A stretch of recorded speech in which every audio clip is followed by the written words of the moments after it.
Hi, everybody. It's Peter and Tracy. Hi, everybody. And one day we'll figure out how to launch the open for our show, but maybe we'll come up with some catchphrase or something. But I'm not doing puppies like Lee. So no puppy. 22 is a Masonic conspiracy, Brian says. All right. No, yeah. Unless it's 11/22, which is JFK's assassination date, which added together equals 33, which is a Masonic number. See, something I didn't even know. So what are we going to talk about today, Tracy? We want to talk about color revolutions, Peter, at least to start with, and we'll see where we go from there.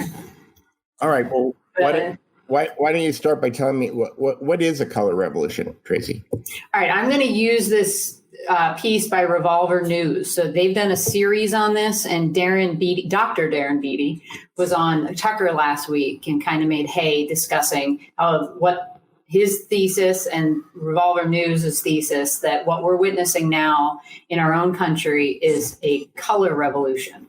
So they define it as a specific type of coordinated attack that the United States government has been known to deploy against foreign regimes, particularly in Eastern Europe, deemed to be, quote, authoritarian and hostile to American interests. So rather than using a direct military intervention to effect regime change as in Iraq, color revolution attacks a foreign regime by contesting its electoral legitimacy, organizing mass protests and acts of civil disobedience, and leveraging media contacts to ensure favorable coverage to their agenda in the Western press.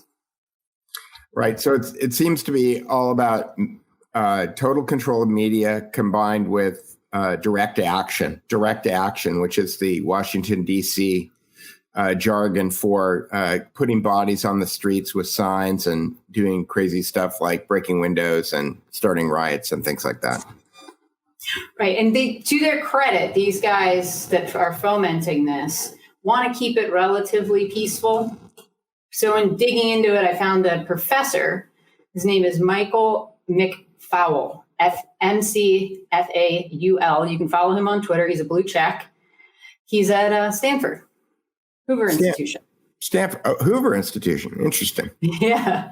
He used to be, at least. When he wrote this piece, where a lot of this influence for the idea came from, it was 2005, and he's listed in this as a fellow at the Hoover Institution. So I don't know if he still is or not, but Let me jump into this. So he wrote a piece that was put into the Journal of Democracy. Democracy. It's always it's such a great word. It's like you can paint it on anything and it'll make whatever it is that you're doing okay. Exactly. And they're using this phrase over and over again, democratic breakthrough. You'll see that in a couple things that we're going to talk about. So that's when somebody overturns the repressive regime. It's a democratic breakthrough. But what our good professor, Michael McFaul, is talking about here is how some of the countries that switched over from being in the Russian orbit after the fall of the Soviet Union transitioned fairly easily. And there were some other ones that kind of got hung up. So this is what's discussed in transitions from post-communism. And then he focuses on these countries starting in 2000, he says, which is Serbia, Georgia, and then Ukraine, and kind of goes over their similarities. Because in his estimation, they are perfect cases to study for democratic breakthroughs because nobody predicted they were going to happen. So he's doing this analysis so that in the future, they can predict where these things are going to happen, if that makes any sense. Yeah, which kind of sounds like coded language. Yeah, democratic breakthrough involves helicopters. Yes. That was another coup, Brian. That was more overt than these color revolutions, but yeah. Brian distracted me. I can't remember what I was going to say. So I know. Well, here you go. So he says, identifying the common factors that contributed to success in these cases may be our best method of predicting future democratic breakthroughs, not only in this region, but perhaps in others as well. I remember so what I remember. Okay, which is that this is all kind of coded language, because if you're actually part of an organization that is organizing and deploying these strategies than acting as if you're a third party and you're writing some kind of historical document is great cover, right? Sure. So this is where he lays out the 7 factors for success that you need in order to foment one of these color revolutions. Now, mind you, he's never using that language. This is all about democratic breakthroughs. So these factors include 1, a semi-autocratic rather than fully autocratic regime. This can't be done under a strict dictatorship. They maintain this. An unpopular incumbent. So imagine you're looking at this through a leftist perspective and pushing that onto the Trump regime. So far, you're check 1, check 2, right? United and organized opposition, which they believe that they have. An ability quickly to drive home the point that voting results were falsified. Check. Enough independent media to inform citizens about the falsified vote. Check. A political opposition capable of mobilizing tens of thousands or more demonstrators to protect electoral fraud. And 7, divisions among the regime's coercive forces. And he goes into more detail in these in the rest of the piece. But just so you know, the division among the regime's coercive forces, he later describes as splits among the guys with guns. He actually phrases it that way. So that's what you need. I think we've got 7 check marks on this. Yeah, and not only do we have 7 check marks, but we also have simultaneous operations going on in Georgia, which are happening, Georgia, ex-Soviet Union, not Georgia in the southern United States, although that wouldn't surprise me. And then also a place that RT was just tweeting about last night, a place that I've never heard of called Azerbaijan. Nagorno-Karabakh. Here, I'll see if I can. Well, while you find that, I just want to show you. This is the gentleman who wrote that piece, Michael McFaul. This is his Twitter feed right now. He's retweeting. This is what's going on in Belarus. Right. Where they're trying to that's what currently run. Run. Yeah, I meant Belarus, not Georgia. A color revolution. Just so everybody knows, the Belarusian election went off really no problem. And their current president has been their president since they gained independence, I believe. So since 1994. Right. And he won with 80% of the vote. And here's the tweet from RT last night, which is Nagorno-Karabakh. Okay, which is also going on at the same time. So all of these 7 constituent factors are taking place simultaneously in the United States, Belarus, and now Nagorno-Karabakh. So, it's really interesting. And I guess the most interesting thing to me about it is that the only people in media who seem to be noticing are the alternate media. I mean, kudos to all of the independent people that are out there in the world, but nobody seems to be connecting these dots, tying Hoover Institute and Stanford to the color revolutions and the status quo that's going on. And that's because these are the marching orders for our own internal secret services. He's saying that he's guessing a guy named George Soros. Oh, I shouldn't say that name. George S. That's why you're spelling it. Is behind it. Maybe you probably. But again, I look at that guy kind of as a cutout at this point, like Bill Gates or Fauci or any of these other people. They're the little people that are the managers, as it were, for making sure that the money gets deployed and that things are, going according to a schedule and timeline.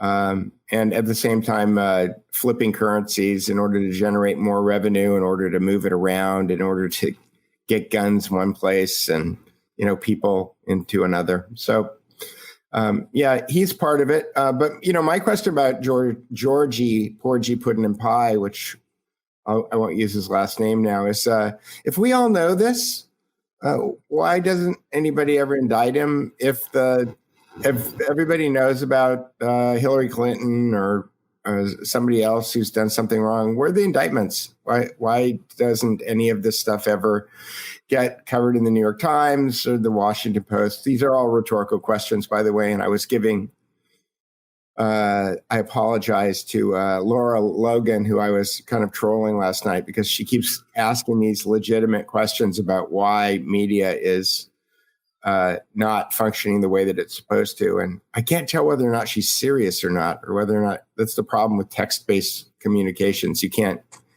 figure out the nuance sometimes. But yeah, nobody's doing anything about it. So even our president right now is like, I know he's campaigning and stuff, but everybody knows on one side of the dividing line that people have done things wrong, and the rule of law is supposed to do something about that when that happens, and it isn't happening. So is Donald Trump actually an effective president or not? The jury is still out for me. Well, is the rule of law a real thing? Yeah, I mean, you could tweet it all day long, but if you're not indicting people, if you're not, kicking in the right doors, if you're not seizing the right assets or going in and grabbing the right records, it's not. It's kabuki theater. It's a school play. It's something. It's Santa Claus at Christmas. You go sit on his lap and you tell him what you want for a present. The next morning, a present magically appears, and it's because he came down the chimney with his reindeer, right? So. Sure. They'll impeach him again. Barr should be doing it. Biden is part of the cabal. They're all part of the cabal. Right. And that's the funny thing. So these guys that ran the last color revolution, the first one they ran in Ukraine was 2004. And then that got mucked up. So they had to do it again in 2013, 2014. And I mean, we have them, Victoria Nuland, she was the ambassador to Ukraine at the time. Is that right, Peter? Is that her position? Yeah, I think so. Audio of her on the phone talking to somebody about who they want to put in power? Yes, absolutely. 100%. Yep. Picking a candidate out of who do we like to put in there? So this is how it goes. They overturn these governments. Go ahead. I was just going to say, I think Victoria Nuland is counsel on foreign relations also. So I'm pretty positive that she is. Yeah. And Joe Biden definitely is. Yeah. So, yeah, I mean, the goal of these things is, without too much bloodshed, flipping control of a country. Not that they mind about a lot of bloodshed, mind you, because the Ukrainian revolution in 2014, the Maidan revolution or something, they didn't get that one a color. Well, Maidan was the last one. The first one was orange, it did have a color. Okay, but it didn't have the results that they wanted. So they needed to go in and they needed to modify the way that they managed it. So the way that they did that is that they filled the Maidan Plaza with hundreds of thousands of people, and then they got snipers on either side that started taking out protesters and police at the same time because they wanted to create upheaval, which they did. And then they had a certain group of organized forces who are probably, if you listen to some of the other citizen journalists online, they were out of work KGB operators that were hired by the CIA to physically occupy the government buildings and then institute this kind of coup where they took over the government. And is that the government that we have now in Ukraine? I think that later on they had an election. They hired a comedian, right? Yes, he's the one that was on the phone call with Trump that then precipitated impeachment. Right. So it's the same playbook. They're just running it here. They can't run one of the other ones. They have many different ways of toppling regimes, and this is the most tasteful, I think, that they can get away with in this country. According to them, I don't think it's tasteful, but. Well, I think that what winds up happening is that they learned the lesson in World War I and World War II that if you blow everything up, then you wind up having to rebuild a bunch of stuff that you spent a bunch of money putting together. And at a certain point, if you've pushed every country in the world into insolvency because of the amount of debt that they've got, it doesn't make any sense to keep blowing things up.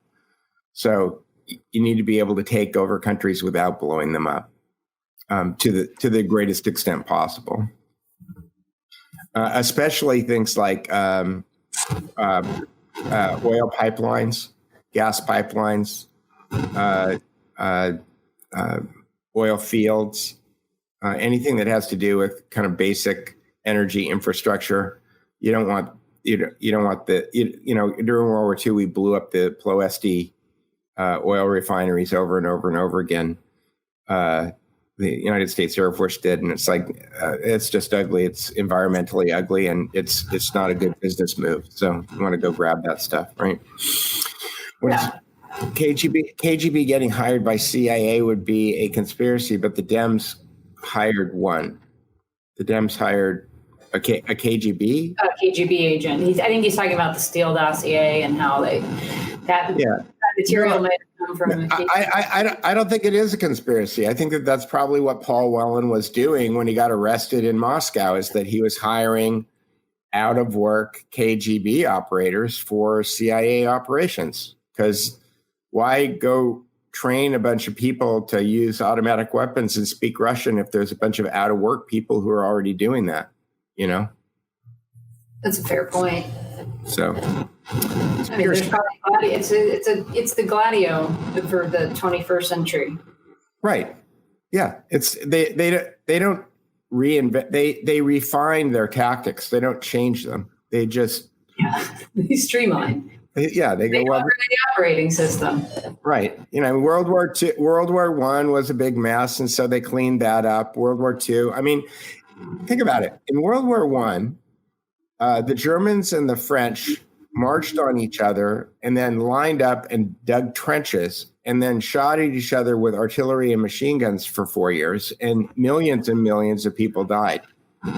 In World War II, when the Germans blitzkrieged France, they defeated France in 6 weeks. And I think there was something like 60,000 people killed, which is a lot of people, but compared to World War I, it was chump change. It was nothing. And that was over in 6 weeks. I mean, COVID has been running longer than the Battle of France took. So, but, World War II was also, for the United States, was 4 years long. If you add all of FDR's intrigues with Lend-Lease and stuff like that, it was 6 or 7 years long. We've been in Afghanistan 19 or 20 years, like 20 years. I think we didn't go until 2003, or was that Iraq? That was Iraq. Afghanistan, we went in almost immediately after 9/11, within a couple of months, I think. Which I remember looking at the map and thinking, how do we do that? Afghanistan is completely landlocked. We had to get lots of permission from other people to go through their countries to do that. So anyway, so it's obvious to me that what's going on is a color revolution. And when you run down that list, it makes me think that it should be obvious to any mainstream journalist, which it's not. Keep in mind, though, they don't accept the premise that we're doing this in other countries. They don't accept that this is a playbook that's run by our intelligence agencies and the intelligence agencies of other world powers, mostly the Five Eyes states. So the UK's up to their neck in this stuff too. Well, it's arguable that the UK isn't and hasn't always been our primary partner or boss, in doing this stuff. But you really think those in the mainstream media accept the fact? I mean, they won't. I've never heard them talk about, hey, we were involved in that coup in Ukraine in 2014. Right, probably because they're not allowed to. I mean, I don't know what other reasons that there would be, or that they've decided. It's. So I was criticizing somebody last night because they were making this separation between the intelligence services and our media, and I think that one of the big breakthroughs that I've had recently is that there is no difference. They are an extension of a policy, and the policy is total mind control. We think of MK Ultra as this thing that was, a specified thing for growing slaves or spies as secret agents, or doing these weird experiments with drugs to disrupt the Vietnam demonstrations. But those things are all part of a program, and that program goes really high. When you figure out that the first 3 presidents of American television networks came directly out of military intelligence, OSS, then you start to realize that they were thinking about these things at the invention of television. So what is the purpose of television if you're the Pentagon at that point, or Langley? The purpose of television is in order to condition and program the people who are watching the magic rectangles in order to get them to all march in the same direction and to all drink the same Kool-Aid. And at that point, asking questions like, why is the Washington Post saying this? Why is the New York Times saying this? Why is this television network saying this? Or maybe a better question is, to your point, why are they not saying it? It's because they're all part of the same racket. And if you fall out of line, then you run into a tree at high speed, like Michael Hastings. Bad things happen to you. So, but I've got here on the screen this thing from the Brookings Institute, which is another version of the same thing that you were just reading, which is, and they call it the democracy playbook. Democracy. Here's my big thing for today.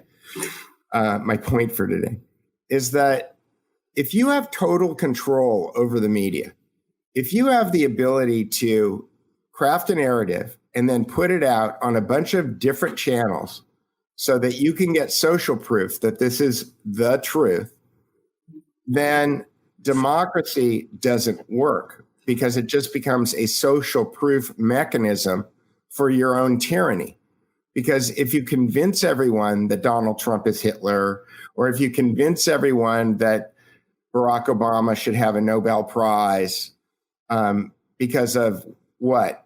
Because they say so, then a bunch of people just go with that because they're too busy taking their kids to school, or hitting their numbers for their job, and they flop in front of the sofa at 7:00 at night, and they crack open a beer and they turn on the TV, or they open up their iPad and they look at the headlines and they think, oh, this must be what's going on. When does Game of Thrones start? What's for dinner? Because that's the amount of attention that most people give to things. Yeah, and especially something this complex that you need to have a lot of context to understand. But it is funny to watch people getting upset. I saw Darren Beatty he went on Michelle Malkin's podcast, and they talked about his appearance on Tucker and then the subsequent backlash from the cabal that's behind this stuff and that suborns these things. And some woman, I can't remember her name, she made a video to push back on him. And she just uses the words that we were talking about, like this democratic breakthrough. Like, how dare they? But the funny thing is she's such a lefty that she has to start it by saying, look, a color revolution has nothing to do with race. Oh, my God. And you're like, well, have they been building this revolution right in front of everybody's face, a color revolution, by having this group Black Lives Matter? Is that code for this? Black is the final. Black is the final color. No, I think that you're 100% correct. I think that I thought that the other day, and it went by. It's like an idea that I thought of and it went away. But no, I think you're 100% correct. I think this is the black color revolution. It's 100%. That's absolutely it. And it's funny because Ali has been trying to kind of covertly, I think, with Kanye, start this orange color revolution, the U.S.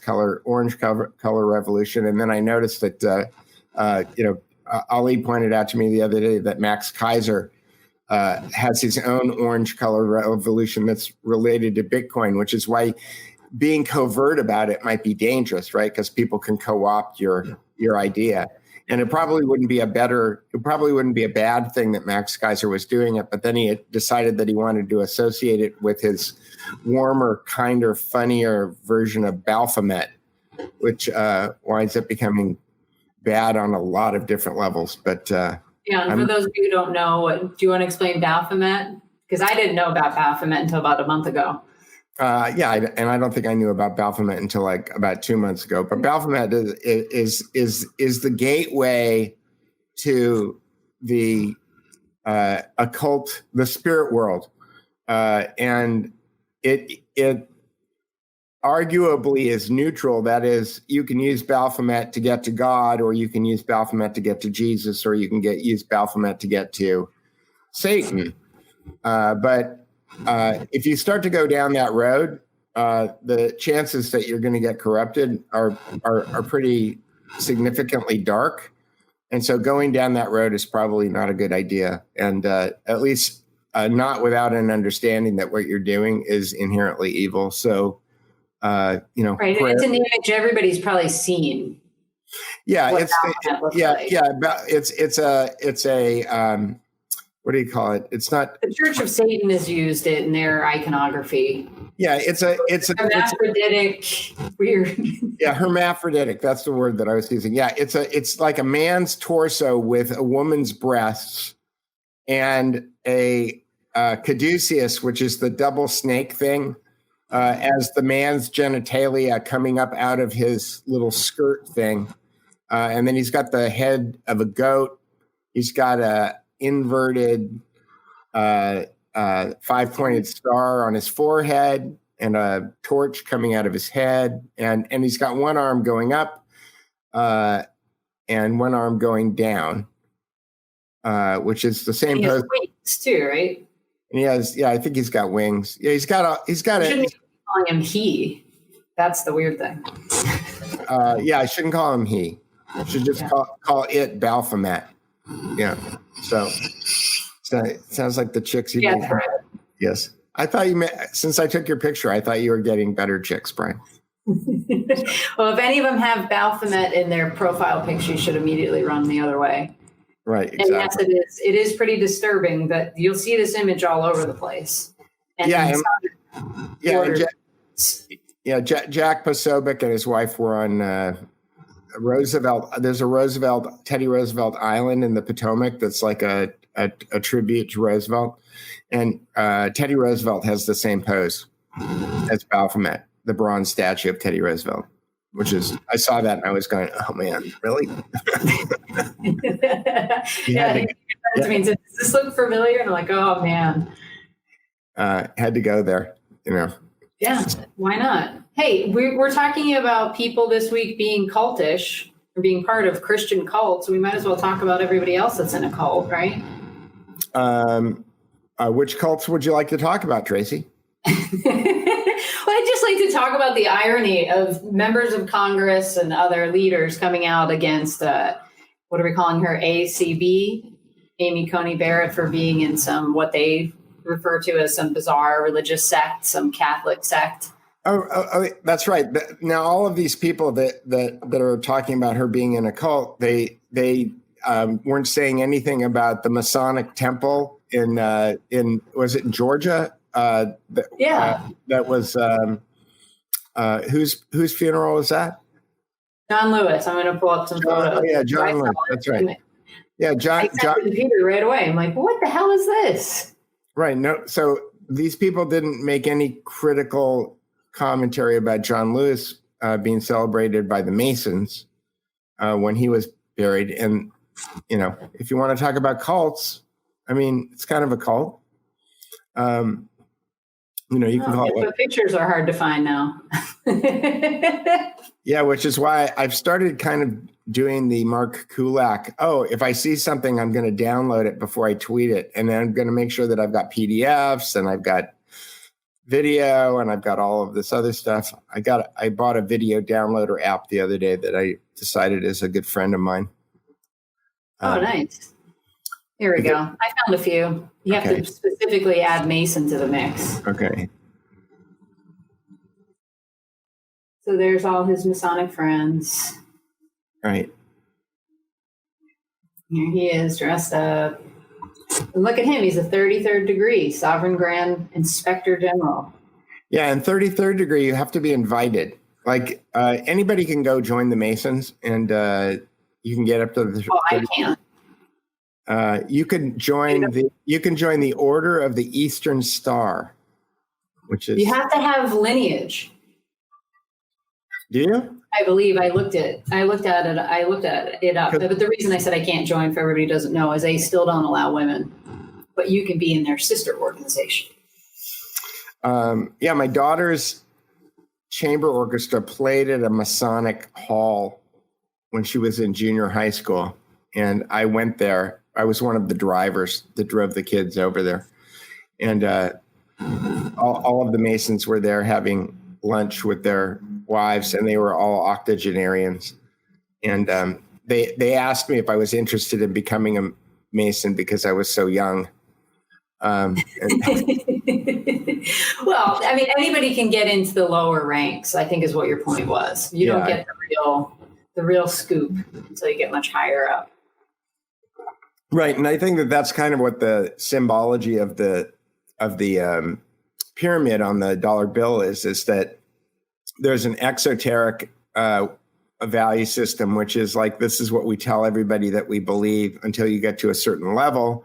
And then when you get above that level, that's when everything inverts and they tell you what's really, really going on. And that those are the secrets that you're not allowed to tell the other people, even if they're in the organization, which is why you've got like the floating eye on top of the pyramid, because once you reach that level, you're looking out. People aren't looking in. So Job's daughter with no lineage is for women. Interesting. I'll have to look that up. Yeah, me too. I feel like I'm disqualified, but I'll still try. Yeah. But I just do find it ironic. I mean, we've known several presidents have been high-level Masons, and yet these people are going to run around acting like the Catholic Church is some cult. Right. Well, when you start to really research a lot of the stuff, I was reading Michael Hoffman's book on the occult takeover of the Catholic Church in the 1500s last night, which is, it's not fun reading. But it seems that the secret societies have taken over the majority of institutions. And in the 1500s, they went after the Catholic Church, I think ostensibly going through the Jesuits in order to with the help of the Medicis, in order to kind of bring Platonic Hermeticism as a cult into the Catholic Church in order to kind of take it over. And that process seems to be the same process that's used in governments and other institutions in order to co-opt them and to move them into the single New World Order purpose. So basically any organization that has power, right, is going to be infiltrated by these people one way or another. Right. And so the Catholic and the Catholic Church, is ultimately like the best intelligence organization that was ever created in the first millennium, because the whole idea of confession and a hierarchical organization allows you to collect information, to pass it up a chain, through your bishops and cardinals to the Pope, and then leverage that information. And so the Catholic Church has always been ahead of the game as far as intelligence is concerned. And so when they became co-opted, then they became part of a bigger thing, a bigger intelligence network. And so it's really kind of a school play when people start attacking her for being a Catholic, for that being a cult. The issue probably isn't whether or not she's a Catholic. The issue is probably whether or not she's an actual Catholic or whether or not she's a Rome-controlled Catholic, because I would argue that there's a difference between the two, which is probably why people like Jay Dyer and Ali are, fleeing to the Orthodox Christian faith, because there's some idea that may not be compromised. Although I haven't done enough research on that to actually understand whether or not that's true. Hypothetically, it's true, but my buddy Phil is a doctrinal Christian who reads the Bible in the original Greek, Aramaic, and Hebrew, because he believes that most organized church institutions have been compromised in some way. So there's that. Oh, that was a light switch. Was it? What was the light bulb going on? No, I'm saying it's a light switch of topics. We'll just move from color revolutions that are going to take over and destroy our government. We got this secret cabal of people behind it. Well, they're not even that secretive about this. Well, but they did, but they are intimately involved with one another. The color revolutions are just the mechanism by which this organization that I'm talking about is executing these things. And another big kind of leap is the idea that countries are a shared fantasy. That if you take a look at I remember when I was a kid, I was probably 11 or 12 years old, and we went into a bookstore where you went to go buy a globe. You went into a Barnes and Noble or a store like that in order to go buy a globe, because that's where there was no Amazon. If you were a kid and you lived in a urban area, then you went to a bookstore, and that's where they had globes. And they had all these globes on sale that were like half price. And the reason that they were on sale and they were half price was because all of the lines in Africa were always changing. And so you'd buy a globe and you'd take it home and put it in your room. And then 6 months later, it wouldn't be accurate. And my brother used to get a pen out, right? And he would go fix the globe, And, we don't have that problem with Google Maps or Google Earth anymore. But when you used to have to go buy a physical globe, you could get a deal if you bought one that was, that said Belgian Congo on it instead of Zaire or whatever the name. Yeah, whatever they changed it to. Yeah, and I wonder if those are as I'm saying that, I'm wondering if old globes like that are collector's items on eBay. Here's a 1954 Belgian Congo. It's like. Well, it's the greatest planned obsolescence item you could ever make is a globe. Right. Being in globe production, it's just we got to crank out a new one. Right. But the reason that I'm bringing it up is just because countries are shared fantasies. You have to get a bunch of people who are usually speaking the same language, who live in a specific geographic area, to agree that they're Rhodesia. Yeah, Rhodesia. I used to think Rhodesia was cool. I don't think Rhodesia is cool anymore. The name is cool, but if you know why it has that name, it's not cool. Yeah, exactly. It's not cool. Well, and the Boer War is a good sound to it. That would be a great band name. Yeah, it would be a great band name, except that's where the concentration camp was perfected by the New World Order. They put Dutch farmers in them and killed them all by starving them to death. But I digress. But the point was that countries are shared fantasies. You look at Yugoslavia, or you look at Czechoslovakia, or you look at any of these made up countries in Europe that in less than 100 years have changed names twice. That have had their own little civil wars and things like that. And all you have to do is look at states. If you look at the map of the United States of America, how many right angle, linear borders actually make any kind of sense at all in a real construct. You look at a state like Utah or Colorado or Arizona, New Mexico is on four corners. Or Nevada. At least to Brian's point, at least the countries in Europe, the borders roughly line up with things like mountain ranges, rivers, geographical areas that probably have something to do with being able to defend them with an army or something like that. But in the United States, you have these you're driving, you're between here and Las Vegas. You're driving through the middle of the desert, and there's nothing there, and there's a green sign that says "Welcome to Nevada." And it's like it's completely in your head, right? It's completely because the sign says so. There's nothing tangible or real about states or countries. Cities are real. They have streets and electrical wires and plumbing and stuff that kind of ties them all together. But beyond that, not much, I don't think. So we have all kinds of shared fantasies. Countries are shared fantasies. News is a shared fantasy.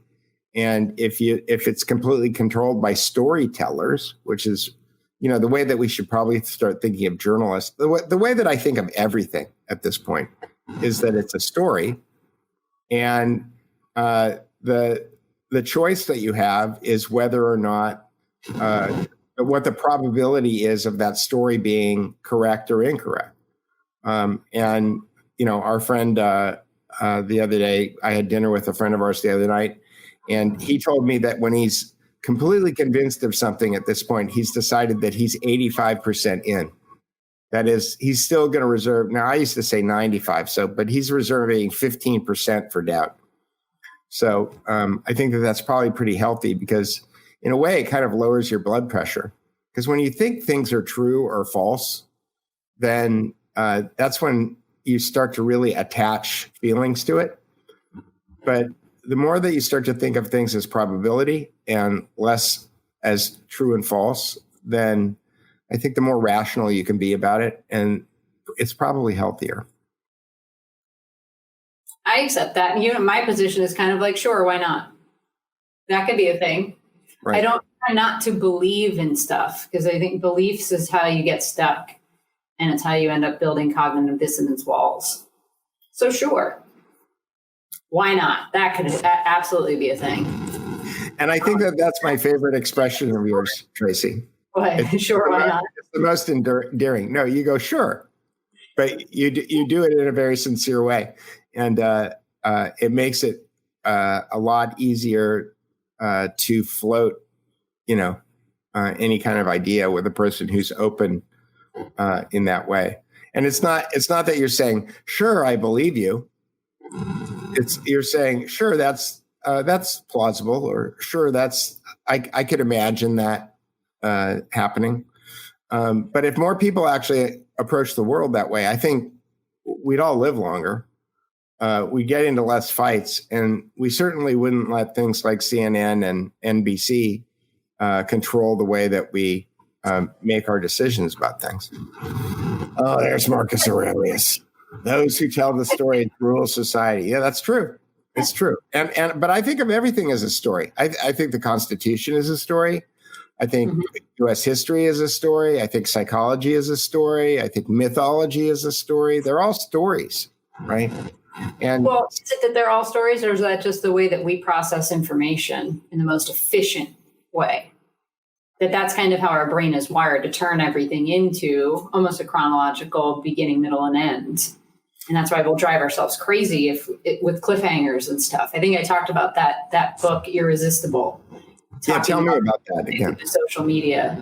Yeah, so it's an okay book. It's mostly about people being addicted to social media. So there's this whole side about this guy that's addicted to World of Warcraft, and it ruins his whole damn life. Then he has to go to rehab and like all this kind of stuff, which I totally believe is the thing.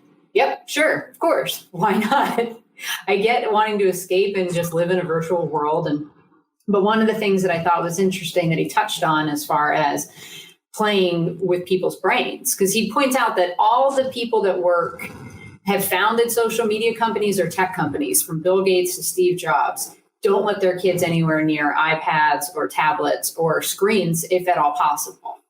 It's kind of like, well, that's weird, right? What do they know that we don't know? And the answer is nothing. They know that it's addictive. We all do too. But it's just like anything else. Or like, I can keep this under control. But one of the things that Netflix really capitalized on is this idea that we want closure to a story. And when they first started running TV shows on Netflix, when you got to the end of an episode, it would stop and ask you, do you want to keep watching? You have to push a button. And that would annoy. I remember these days, I'm like, oh God, I got to go push a button. Do I really want to that much? Now they give you 5 seconds and say, do you want to watch it? Because we're counting down and we get to 0, it's going on anyway. And the way that television is written, even for Netflix shows, they still kind of keep the same pacing as regular television, where you actually have hard breaks. And some of them even do that, where they go have a button, what's called a button on a scene, to end it out. And that's when you would go to commercial or whatever. But they want to build up the story, and then they give you a conclusion around the 42, 45-minute mark. And then they're going to start the next story. So you have a cliffhanger between episodes. So now you can just satisfy yourself by watching the next episode. And if you don't pull away fast enough, you're just going to get sucked back in. It's a never-ending loop. And I feel like the news is the perfect example of that, because there's always some news story to follow, or you can pick up on pieces of a story that's been ongoing. It's a soap opera, right? It's Days of Our Lives, brought to you from these CNN studios. Right. And that's why. Right. And that's why Rupert Murdoch was really one of the kind of pioneers in investing in what people referred to as appointment television, which was sports and news, because it was something where people had to tune in. You couldn't schedule it for your TiVo, right? It would be for TiVo. Yeah, I mean, right. It's a medium that requires your immediate attention. You can't wait. If you want to watch the football game, think about the blocking and tackling of watching football on Saturdays and Sundays, where you basically move your kitchen into your living room, and so you have a food trough in front of you, so that you don't have to get up and leave the television in order to go get yourself a beer or to eat, grab some high carb salty snack. Yeah, don't they have lazy boys that have refrigerators built into them?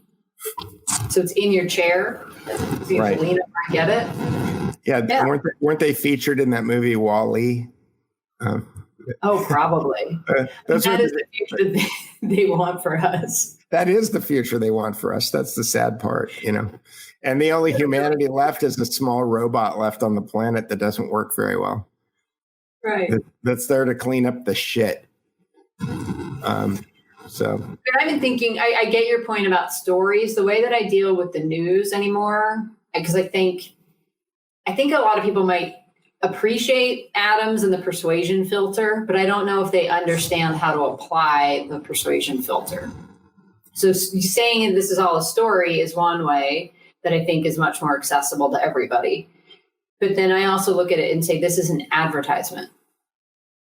And if you look at everything as an ad, everybody sees these things when you're searching the internet, and certain sites just have those populated adverts that show up so they can make money if you click over to the ridiculous thing. Right. It's totally. I block every one of those. Block. Yeah, me too. Yeah. But if you just look at the news and you're like, okay, they're trying to sell me a narrative. They're trying to sell me a story. Right. What's the story that they're trying to sell me? And do I want to buy into their story or not? Well, I think that what you just said, it really is the first step. And, my daughter, when I adopted this principle about, probably 4 years ago, I think that I was saying something to my daughter, and she was just being a brat. She was being a little 14-year-old teenager, right? Yeah. Snotty teenager. And she said, "Cool story, Dad." And I thought, that's really good. That's really good. That's really good framing. I looked at her and I said, I think I'm going to use that. And she said, in her snotty 14-year-old way, she goes, what does that mean? But I started thinking about it, and it was like, it was a way for her to dismiss whatever it is that I was saying, regardless of whether or not it was true, in her snotty 14-year-old way. But the reality is that if you approach everything with that mindset, and I'm not saying that you should be a snotty brat about it, but if you approach everything as, oh, that's a cool story, I wonder if it's true, then you have a much healthier outlook on life. I mean, so many people that I used to be aligned with are, they want to quote unquote own the libs, or, they play this color game. Talk about the stupid color game, the red-blue color game, right? Right, which flipped in the 80s, right, Peter? 2000 election. If you go to bit.ly/blue Republicans, capital B, capital R, there's a link that I created to a article in Smithsonian Magazine, which describes it. But they don't go into the details of how it happened. And I talked to a couple of journalists about it off the record, and they told me that Tim Russert, at the behest of Bill Clinton, went around to the heads of all the television networks and asked them if they could coordinate making Republicans red and Democrats blue for the 2000 election, which was the Al Gore, George W. Bush election. And that was the first election in America where the Democrats were all blue and the Republicans were all red. Before that, it was always a mixed bag. It was whatever the art director said. And our friend that I was talking to, who talked to Roger Ailes a couple of weeks after he left Fox, I told our friend that if Fox really wanted to mess people up, that they would make the Republicans blue in the next election, and just for grins. Because then it would force a spotlight on why it became a standard in the first place. And nobody wants to have that conversation. And Roger Ailes told our friend that he thought that was a great idea, and he wished he was still at Fox because he would do it. And then he was dead a couple of days later. But it wouldn't have happened anyway because he wasn't at Fox anymore. So what are you going to do? Cool story. Cool story. I wonder if it's true. It is a cool story, but it's an interesting psychological play. Like, what was the motive Clinton had for wanting to switch those colors? Well, I can guess.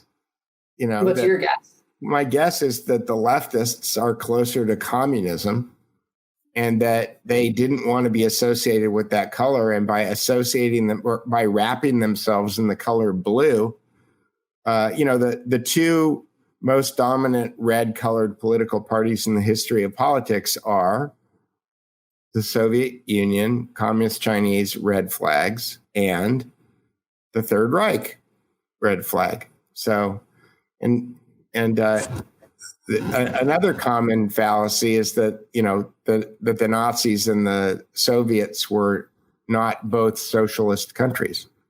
And the reality is that they were both socialist countries, like the United States became a socialist country in the 1930s under Roosevelt. But actually a fascist socialist country. But, people don't realize that Abraham Lincoln, his hands are sitting on top of two fasci, in the Lincoln Memorial. They're there. In the House and in the Senate, right? In the walls? Yep. Up behind the dais, there's fasci on the wall. The cornices of all the furniture are fasci. So the desks, they're all fasci. And like I said before, in the gallery of the House, they've got swastikas on the upholstery. Yeah, that's crazy. Nobody notices. Or they do, and they don't care. Right. Or they don't say any more insidious. They don't say anything because that's the power of symbolism, is that if you get people used to it, looking at it long enough, it's like, oh, Mussolini bad. Oh, what's Mussolini's symbol? Oh, it's the same. What's a fasci? Is this a setup for a punchline? What's the punchline?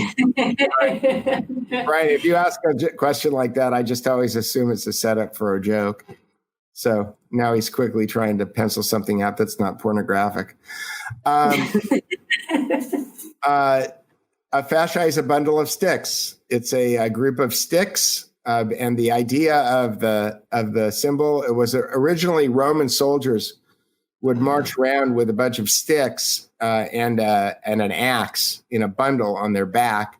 And I think that they would use the sticks to do things like to put up fortifications. That a lot of them, I think, that were pointy, and they would build these campgrounds that had pointed sticks going out, or they would use them for tents, or they would use them for something. I can't remember what they used them for. But if you take a bundle of sticks and you tie a rope around it, the bundle of sticks is much stronger than any of the sticks together. And so it's the symbol of socialism. It's the symbol of it's the symbol of fascism.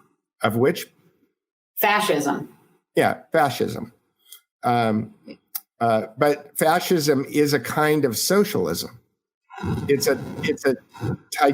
a tyrannical socialism. That is, everything is done for the people, but the government, the power of the rulers is to enforce the social good. So that's why it's a symbol like that. Right. And they also talk about corporations incorporating the corporate state. That's the difference, at least on paper, between fascism and socialism, is that you have private property and private industry. Right. But it's all basically at the behest of the government. They're granted special contracts and protections and. Right, like Boeing, Raytheon, General Dynamics, DynCorp, and the U.S. government. This is why we say that we live in a fascist country now. Right. Well, we do. I mean, and, actually waking up and realizing that we live in a fascist country is, again, it lowers your blood pressure a little bit because it makes you stop scratching your head and wondering. The only question that you have is when are all of the other people, when are your neighbors going to figure it out? Because they're too busy watching Man in the High Castle and thinking that that's a different place. When it's not. It's where you live now. It's the illusion keeps it going, right? They have this idea in their minds of what that looks like, and until they see goose-stepping Nazis walking down the street, they aren't going to believe it. Right. They think all that stuff comes along with it, and it's like, no, this was just way more insidious and started in the 30s. Yep. It started in 1913. It started in 1895, got really organized in 1913, and then went into production in the 1930s. That's a good way of putting it. So I think that the American Revolution, the French Revolution, and the Russian Revolution were all kind of incremental experiments that led us to, and I'll bring this right back home, Tracy, to the color revolutions, because what they learned lessons from each one of these things. The American Revolution, they learned a lesson. The lesson that they learned was life, liberty, and the pursuit of happiness creates capitalists. And we probably we don't want most people to be capitalists. So maybe it's okay for the United States to be capitalist, but we don't want anybody else to be capitalist, so that when they take the experiment over to France, they do life, liberty, and fraternity, which is more like your bundle of sticks kind of idea. And then they ramp it up with the Russian Revolution. And then they then World War I happens. Actually, World War I happens, then the Russian Revolution happens. They take stock. They figure out what went wrong. They didn't get the League of Nations, so they wind up getting the Council on Foreign Relations. Then World War II happens. They make a correction again. They create the CIA and the National Security Council in the Intelligence Act of 1947. And then they're all ready and set up to kind of dial in everything that they've learned from the American, the French, and the Russian Revolution and just take this revolution global, go around the world and create the New World Order. And that's where we are now. And for those of you who are looking for the slogan of the Russian Revolution, it was peace, land, and bread. That's a far cry from life, liberty, and the pursuit of happiness. Peace, land, and bread. I didn't know that. You see, yeah. I learned something.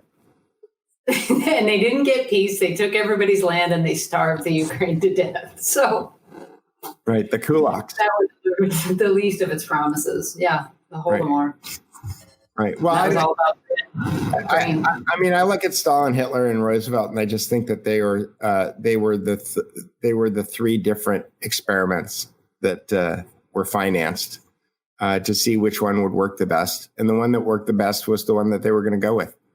So, anyway, I think it's been an hour, and we started with the color revolution, and we finished with the color revolution. So, do you have any parting words, Tracy?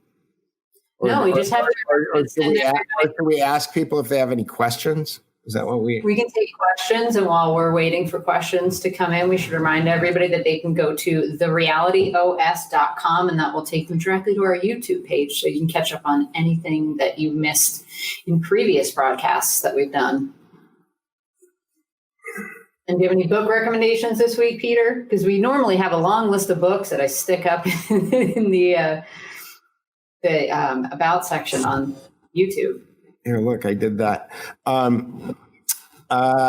Books. I've read a bunch of books. I just finished The Transformation of America by Kathy O'Brien, which is the darkest, if it's true, and I'm finding it hard to disprove it, is the darkest, most depressing book that I've ever read about the state of the Union of the United States of America. If you had any heroes before you read this book, most of your heroes will be destroyed. There's another. And in order to not completely depress myself, I started reading Michael Hoffman's book on the 15th century takeover of the Vatican, which is the occult reformation of the church.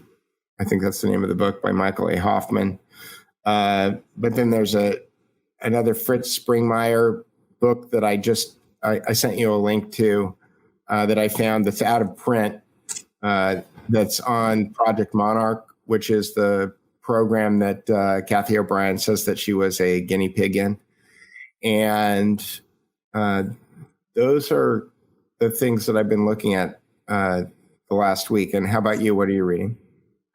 Well, I finished reading. I got to look it up. What's the name of the Twyman book that you started reading? So this is Tracy Twyman. And what was it called? CIA Sex Slaves? Yes. Yeah, CIA Sex Slaves was my gateway drug to Transformation of America, and I actually recommend that book because it is when I say light reading, I guess it's like the same as comparing weed to heroin. It's the weed version of the Project Monarch stories, and so if you read that, you kind of get a general idea of what's going on, and it's hard to believe any of it. And then you read Kathy O'Brien's book, and you're nauseated. And I just say, sure. Why not? And Tracy says, sure. That could be a thing. I totally believe it. I can totally imagine it. I think I'm going to go with imagine instead of believe, because I can't imagine a whole bunch of things. But so I read that, and then I started Jay Dyer's book, The Esoteric Hollywood.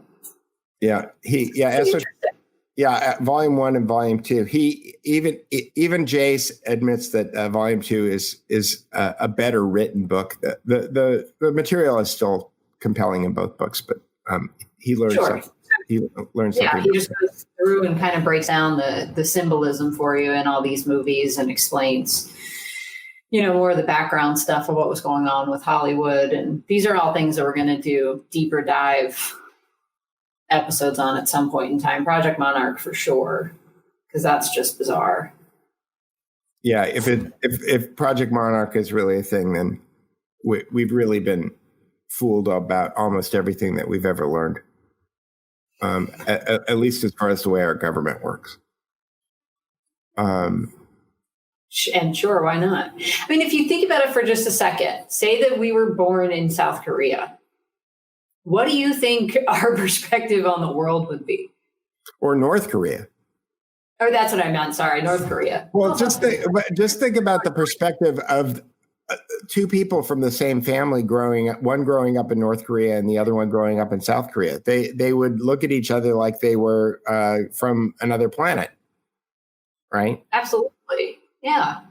But you just think about like that super control, and that's how it was in the Soviet Union too. I mean, everything was under lock, and in Germany, the Lives of Others is a great movie that shows you how crazy things can get. But here's the crazy thing: that we think that we're in a better situation. That's my point. Is that we're not, right? No, we're not. If you go read the app Ground News is really unbelievable. It lets you, if you're on a tablet or something like that, it has a world map, and you can zoom around the world map. And the more you zoom in, the more localized the stories get. So you can zoom in on any country and keep going down and down. So it's interesting to see what the hell they're talking about, because they certainly don't, their news isn't consumed by Trump stuff or Biden stuff or whatever. But I remember a couple of years ago when Trump went to Japan to meet with the new emperor. Do you remember this happening when Abe was still the prime minister? Yes. So they have a new emperor, and the first person that the emperor wants to meet is Trump. And I thought, well, that's interesting. And our media is not covering that aspect of it. So I just jump online and I go find what's the biggest circulated Japanese news source. And I go read their coverage. It's a totally different story. Yeah. Oh, okay. No, they're really excited. The emperor couldn't wait to meet him. The Trumps came up with really thoughtful gifts that they took to the emperor and his wife. I think both of them had gone to Harvard or something. And one of them was a trained violinist. So they brought them a violin made of this wood from a tree on the Harvard campus or something to this degree. You're just like, wow, that was really thoughtful and classy. And the fact that the Japanese emperor he was at the top of the list of the people that I want to meet, kind of tells me that our Japanese friends are pretty happy with us. So this whole line about, we've destroyed all these relationships and all this stuff. Larry Summers and the Harvard guys did the same thing to Japan that they did to the Soviet Union. They destroyed their economy. They sent over all these McKinsey guys and destroyed everything that was unique and valuable about Japanese businesses. So anyway, I'm seeing Brian make all these comments, and I'm thinking maybe we should have Brian as a guest sometime, because he's certainly funnier than both of us. That's true. And we agree with his book choices. He could be the sports princess. I know, Brian, and Brian is like, he's a big Marcus Aurelius guy now. He's decided that he's a Stoic. So, which humors me. Modern concrete structures. No, and I like this. Zooming on Ireland with Murphy and Sullivan.